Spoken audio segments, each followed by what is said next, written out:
Hi everyone, Kate here for my February 2020 wrap up.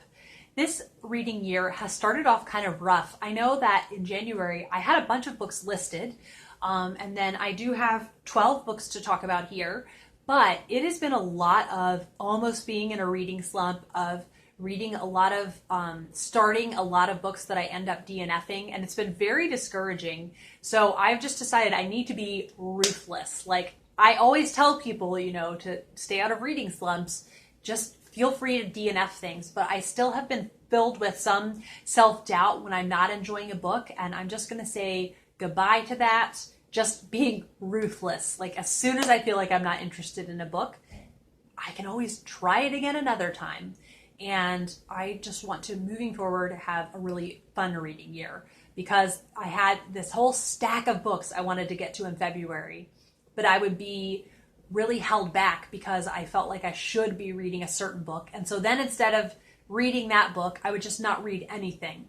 And I want to be done with that and just, in this season of life, just enjoy the books that I want to enjoy and not read what I should. So that all, is a little bit of an intro. I ended up DNFing, tragically, Hester by Margaret Oliphant. And I know some people are really triggered when I say I don't like a book, or I DNF'd a book, and I'll say, I didn't like this book. It wasn't for me. It wasn't working for me. And somehow it's translated into their head as they're watching as, you're an idiot if you like this book. And how could anyone ever like this book? This book is trash. That's kind of how it translates. And so then I get comments back saying, here's all the reasons why you should like this book. And if I say, well, I didn't like the characterization, they'll tell me all these other things that are cool about the book. And I'm like, that's great that it has that, but that's not why I didn't like it. So kind of, like I said, people get triggered when I say I DNF a book or I didn't like a book. That's why I just don't really talk about DNFs on here, because I kept getting negative feedback. But since I was hosting a read along of Hester, I felt kind of like I should talk, address it. So there won't be a video up for Hester. It was really just throwing me into a reading slump, and something about the writing style, I can't tell you what it was. So I haven't gotten rid of it. At some point again, I'll pick it up, but I have been so close to a reading slump. And so I don't want to hear anything about, oh, it was really great. It was really great for you. So you can tell I've gotten over the years, I've gotten a fair number of comments if I say I don't like a certain book, where someone will comment with all the reasons why they like that book. And so those are reasons why you liked it. And I'm really happy for anyone that has liked Hester. I know Katie from Books and Things loved it. And at some point, maybe it will work for me. But right now, it's just not working for me. So without further ado, let's get into the books that I did read. And a book that I absolutely loved so much was The Wednesday Wars by Gary Schmidt. I had heard so many people talk about this. It won the Newbery, and it is set during the Vietnam War, where this boy is the only Presbyterian in his class. So he's the only kid in his class who is not either Jewish or Catholic. And there's on Wednesdays, one day out of each week, the Jewish kids go to synagogue for something, and then the Catholic kids go to Catholic church for, I think it's catechism that they're learning, and he is the only one left there. And so this teacher that he is with now would have had a break every Wednesday were it not for this one kid who, his last name is Hood. Let's see, what's his first name? Holling Hood. If he were not left in that class, then she would have had a complete break. So you can tell she's kind of like, oh, you're with me now. So she decides to make the best of it and has him start reading Shakespeare, which she's very skeptical about, but it ends up just being this really wonderful year. And it's a book, and a lot of middle grades like this, that is so seemingly simple with the storyline, but it has so many powerful messages in it. And it's such a tumultuous time in our country.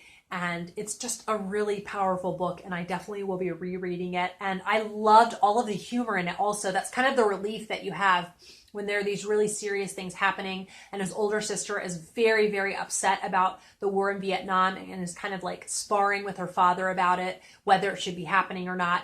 And so to have this humor in there is a really wonderful device to kind of really comfort you throughout some really hard things that are happening.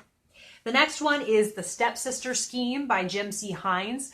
This is one of my books I'm reading for my Cinderella Chronicles project, and so I already talked about this in a video I have filmed and hopefully will be uploading before too long and tell you my thoughts on that.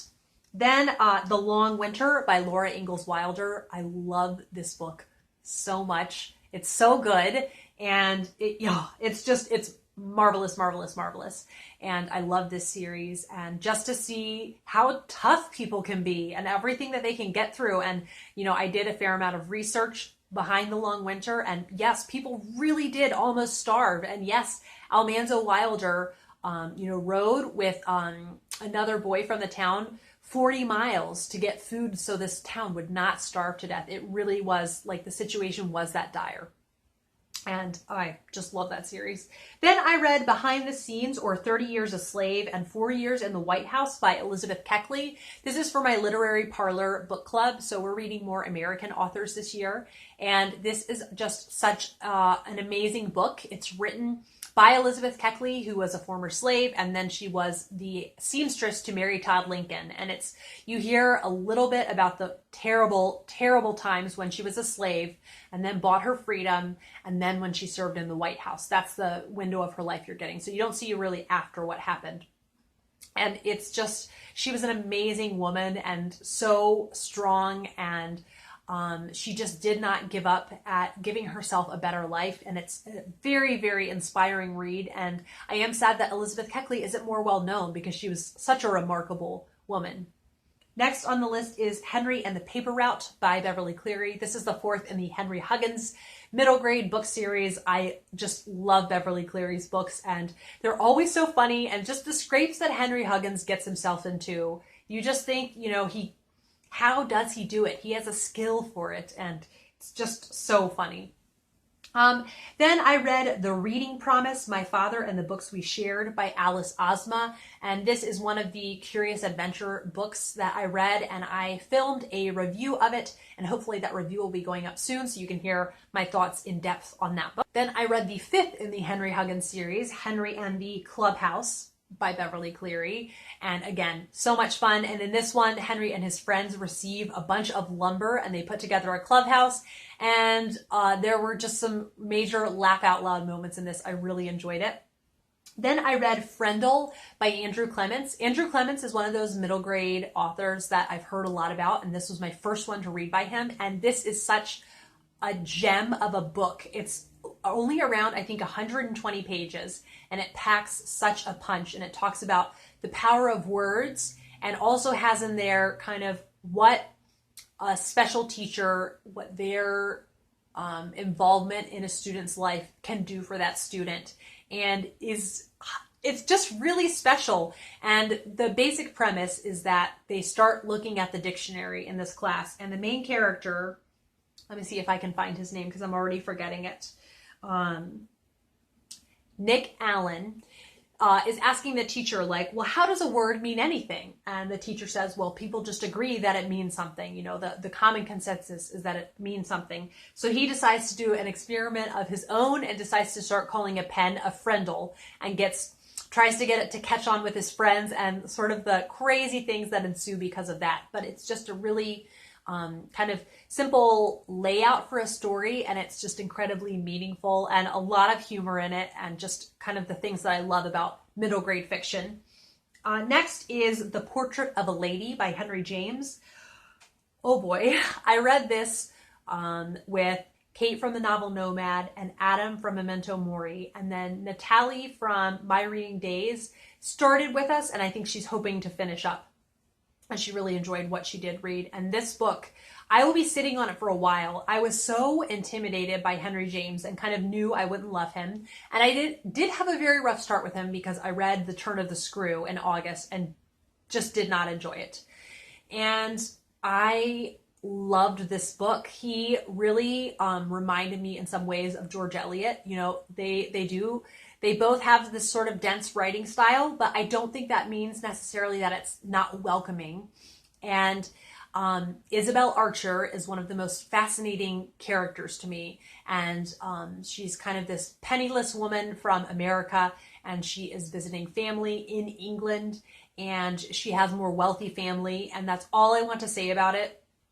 I don't want to give anything away, and it had a turn of events that I didn't see coming, and was just such a deep, deep character study. And I just, as I was reading it, I felt very challenged by it, but that it was very much worth my time. So I'm really pleased that I finally picked up like a full-length Henry James novel and didn't hold the turn of the screw against him. And I definitely want to read more novels by Henry James. So I think if you like Thomas Hardy, if you like George Eliot, giving Henry James a try is maybe a good thought to have. Next, I read Jo's Boys by Louisa May Alcott, and that was the February Louisa May 2020 pick, and I will link my video review of that down below. And then lastly, Harry Potter and the Goblet of Fire.